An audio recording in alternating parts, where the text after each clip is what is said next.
நாம் இன்னைக்கு என்ன பார்க்க போறோம்னா கருவேப்பிலை தொக்கு. கருவேப்பிலை தொக்கு செய்யறதுக்கு தேவையான பொருட்கள் என்னென்னு பார்ப்போமா? கருவேப்பிலை இது வந்து 10 ரூபாய்க்கு வாங்கின கருவேப்பிலை இப்படி 3 கைப்பிடி இருக்கு. வரமிளகா 15 எடுத்து வச்சிருக்கேன். 1.5 டீஸ்பூன் கடுகு, 1 டீஸ்பூன் வெந்தயம், 2 எலுமிச்சம்பழ அளவுக்கு புளி, தேவையான அளவு உப்பு, பூண்டு 3, தொக்கு செய்யறதுக்கு நல்லெண்ணெய். பூண்டை இந்த மாதிரி நாம் உரித்து சின்ன சின்னதாக நறுக்கி வச்சுருக்கோம். மிளகாயும் கடுகு வெந்தயம் எண்ணெய் இல்லாமல் வறுத்து அப்படி வச்சுருக்கோம். புளி சாதத்துக்கெல்லாம் வறுப்போம் இல்லையா, அந்த மாதிரி வறுத்து வச்சுருக்கோம். வாங்க நம்ம எப்படி செய்யுதுன்னு பார்க்கலாம். நம்ம கருவேப்பிலைய மிக்சியில் போட்டுட்டு இந்த புளி எடுத்து வச்சுருந்தோம் இல்லையா, அதில் கோதெல்லாம் இல்லாமல் எடுத்து இதிலே போட்டு கொஞ்சமாக தண்ணி விட்டு அரைச்சிட்டு வந்துக்குவோம். வெந்தயமும் மிளகாயும் வறுத்து வச்சுருந்தோம் இல்லையா, அதையும் மிக்சியில் போட்டு பொடி பண்ணிட்டு வந்துடுவோம். நம்ம கருவேப்பிலை தொக்கு செய்யறதுக்கு கடாயை அடுப்பில் வச்சு எண்ணெயை ஊற்றி வச்சுருக்கோம். எண்ணெய் காயவும் அதில் கொஞ்சோண்டு கடுகு போட்டு கடுகு பொரியவும் இந்த பூண்டை போட்டு வதக்குவோம். பார்ப்போம் எப்படி செய்யறதுங்கிறத பார்ப்போம்.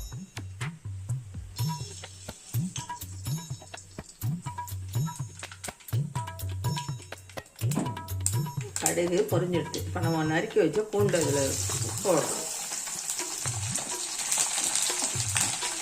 பூண்டு நல்லா வதங்கவும் நம்ம இந்த கருவேப்பிலையை அரைச்சி வச்சுருக்கோம் இல்லையா, கருவேப்பிலை உப்பு புளி 3 சேர்த்து ஒன்றா அரைச்சிட்டோம்.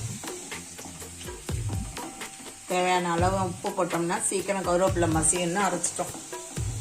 பூண்டு வதங்கிட்டு இப்போ நம்ம அரைச்சி வச்ச கருவேப்பிலை புளி உப்பு சேர்க்கணும். அதில்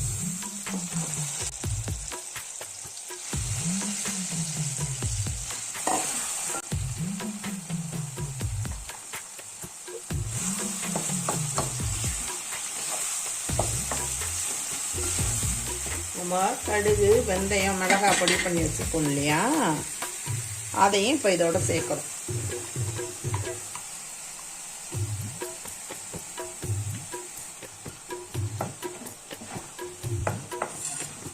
மிளகாய் காரம் கம்மியாக இருந்ததுன்னா மிளகாய் சேர்த்துக்கலாம், காரப்பொடி.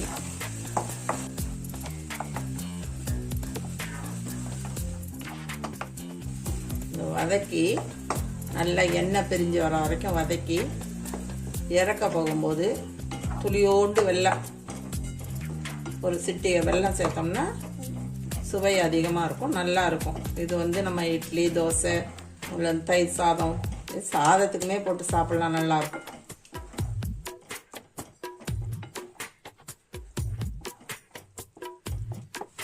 நம்ம கருவேப்பிலை தொக்கு இந்த பதத்துக்கு வரணும். இந்த பதத்துக்கு வரக்குள்ளார நம்ம துளியோண்டு வெல்லம் ஆட் பண்ணுறோம். இது பூண்டு இன்னும் நிறையா உரிக்க முடிஞ்சவங்க நிறையா உரித்து போட்டுக்கலாம். இப்போ என்னால் நம்ம ரொம்ப உரிக்க முடியல. இதில் பூண்டு எவ்வளோ சேர்க்குறோமோ அவ்வளோ நல்லாயிருக்கும். இது தோசை இட்லி பூரி சப்பாத்தி வச்சு சாப்பிடலாம். இது கெட்டு போகாது. நம்ம டப்பாவில் அடைச்சி ஃப்ரிட்ஜில் வச்சிட்டோம்னா 1 மாதம் ஆனாலும் கெடாது. எல்லோரும் செஞ்சு சாப்பிட்டு பாருங்கள்.